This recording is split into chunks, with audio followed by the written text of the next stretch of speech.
Know how to complain because all of the people that I ever looked up to had to go through it too. So I know how much they talked about Martin Luther King, and I know what they end up doing to him. I know this same story about Jesus and a few of my uncles. So now I know that if your mouth is really, really big and you try to tell the truth for a living and you like to air people out, hatred is coming. My point. You can't be so happy to change shit that you know how many celebrities went to Diddy's house. If you think Hollywood is just about red carpets, champagne toasts, and million-dollar smiles, think again. Because while Diddy's bank account may have gotten him off the legal hook, at least for now, Katt Williams is here with a megaphone and zero chill, demanding you don't fall asleep at the wheel. Let's rewind for a sec. Diddy, music mogul, fashion icon, cultural architect, recently settled his pile of lawsuits behind closed doors. No trial, no perp walk, no courtroom drama. Just a whole lot of zeros in a checkbook, and suddenly, it's like none of it ever happened. Case closed, right? Not for Katt. Please don't forget to subscribe and like this video. It is free and help us bring you enjoyable content. And of course, watch till the end. He's back with what might just be his most unfiltered and censored response yet. And spoiler, it's not about clout. It's about truth. Because while Diddy might have walked free, Katt is raising a warning flag so high it could block the Hollywood sign. And what he's saying? It goes way beyond celebrity drama. This is a blueprint for what happens when power, silence, and paychecks collide. When the headlines read Diddy settles, the public reaction was mixed. Some were shocked. Others just shrugged. But Katt Williams? He snapped. Katt isn't just a comedian here. He's a watchdog. A whistleblower. The guy who uses punchlines like grenades. And in his latest response, he didn't just talk about Diddy, he talked about a system. A system that protects power, buries victims, and sells us all a story that sounds clean because it's expensive. Imagine you're watching a magic trick. 1 minute, you're looking at allegations, survivors, smoke, and fire. Next minute, poof, nothing. Just a man walking away in a crisp suit, the media distracted, the audience clapping. Katt's response? Y'all think this is magic. I'm telling you, it's manipulation. He's drawing parallels between Diddy's settlements and a much bigger pattern. How fame and fortune let people rewrite the narrative, and how silence is often bought, not earned. But why now? Why is Katt, of all people, so fired up? The answer might be hiding in his past.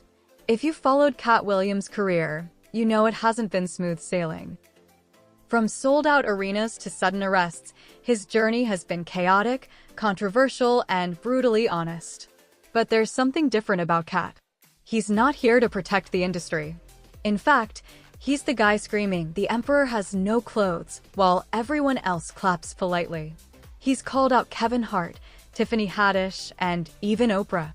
Not for petty reasons, but because he sees what the public doesn't: the power plays, the puppetry, the price of silence.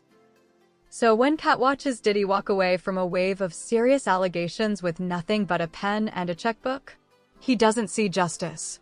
He sees déjà vu. He's been in rooms where silence was rewarded. He's been told to play the game or be erased. And instead of shutting up, Katt picked up the mic. And now, he's turning that mic back on Diddy. Let's talk facts. Diddy faced multiple lawsuits, each packed with heavy, disturbing allegations: assault, abuse, coercion. And while the legal settlements might be private, the whispers aren't.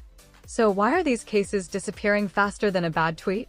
Because when you're worth hundreds of millions, justice isn't always about truth, it's about strategy. Now, to be clear, a settlement isn't a legal admission of guilt. But it sure as hell isn't innocence either. And that's what Katt's digging into. He's asking the questions the media won't. Why are the victims going silent? Why are the settlements timed so conveniently? And most importantly, who else knows what's going on and just isn't saying it? You can feel the tension in Katt's voice. He's not just speaking to fans. He's warning other celebrities. He's daring them to speak, knowing full well they probably won't.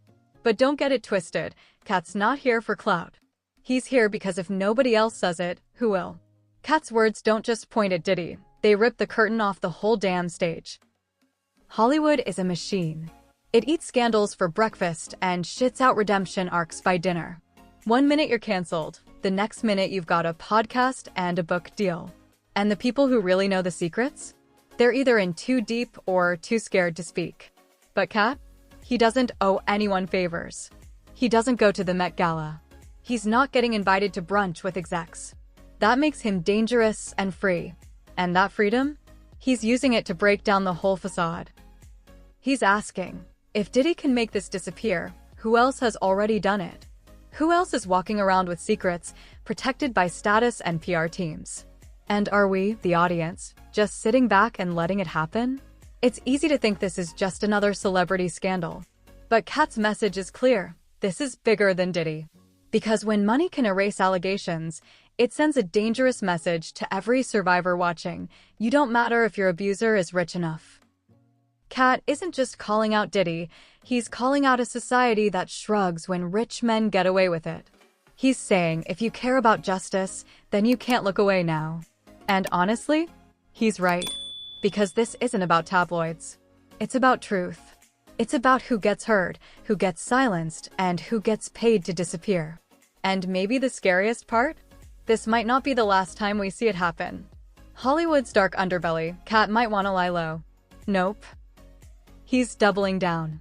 In interviews, comedy sets, and low-key podcasts, he keeps threading the same warning. Y'all keep thinking this is about one man. It's not. It's a pattern. It's a network. And it's about to unravel. He's daring more people to speak. To break the silence.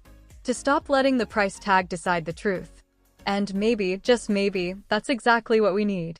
Because when the media moves on and social media stops trending, someone has to remember what really went down. Someone has to keep asking questions. And if no one else will, Katt Williams will. If you've made it this far, you're probably feeling a mix of anger, confusion, and maybe even a little guilt. Good. That means you're awake. Because Katt Williams' final response to Diddy isn't just a rant. It's a reckoning. It's a call to stop idolizing people who use money to rewrite their story. To stop letting silence be the standard. To question the headlines. To look deeper. So what now? Now you choose. You can close this tab and go scroll something lighter. Or you can sit with what you've read. Share it. Talk about it. Ask the hard questions, even when it's uncomfortable. Because if Katt's right, and let's be honest, he usually is, then what just happened with Diddy isn't the end. It's the beginning of the real story. What do you think about Katt's response? Is Diddy really walking free, or just walking away from accountability? Drop your thoughts. Share this with someone who's still asleep. Let's talk. Let's not forget. Because if we stop talking, they win.